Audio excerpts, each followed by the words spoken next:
We sat down with Paul Ryan, chairman of the House Ways and Means Committee, and spoke with him about the lessons of Baltimore. Let's see if we can, all of us, try and learn different perspectives. Let's try and understand the anxieties that are underneath and beneath this. And that's why I think all of us need to engage more as Americans in these communities where there is this anxiety, where there is this real despair.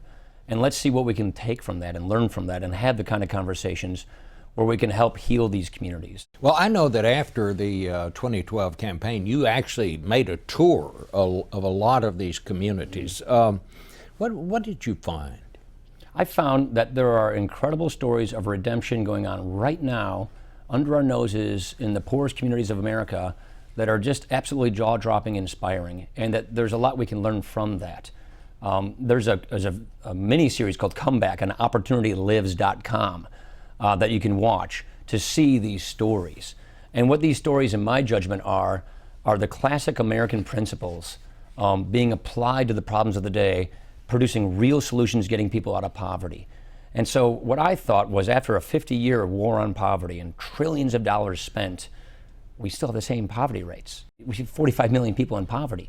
So I think what we as a country, this isn't a Republican-Democrat thing, it's we as a country need to say, that's not good enough. We're not getting the results we need. What do we do to get the results? And I think the best thing we can do is go listen to people who are fighting poverty right now, and especially those who are overcoming it. What can the federal government do? What the federal government's good at doing is providing resources. What the federal government is bad at doing is dictating solutions. And so what we have done at the federal government is we have measured success based on effort, input. How much money are we spending? How many programs are we creating? How many people are on the programs? Rather than measuring success based on results, outcomes. How many people are we actually getting off of poverty?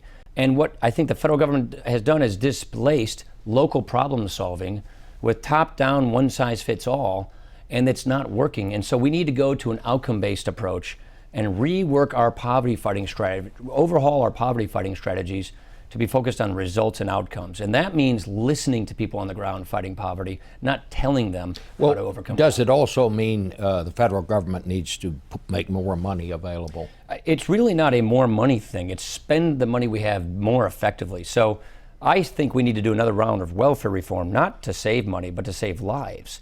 And so it's not a function of pumping more money into the same failed system, because we'll just get the same failed result.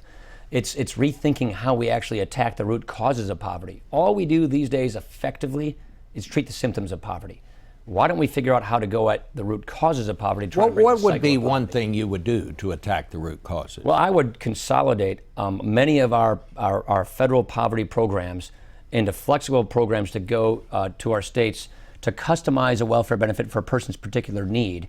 Because what you do when you stack up all these poverty programs on top of each other, we had this thing called a poverty trap, where we're actually disincentivizing a person from getting on with their life and going to work.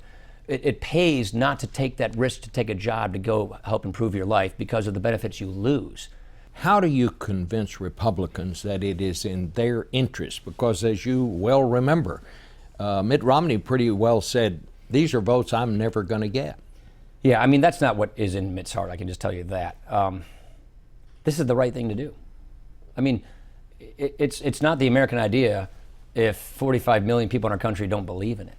I mean, the American idea is the condition of your birth doesn't determine the outcome of your life. Anybody in this country can overcome their current circumstances and make a better life for themselves and their kids. We were taught believing that. We believe that. There are a lot of people who don't believe that. I think that's one of the lessons you get from Baltimore.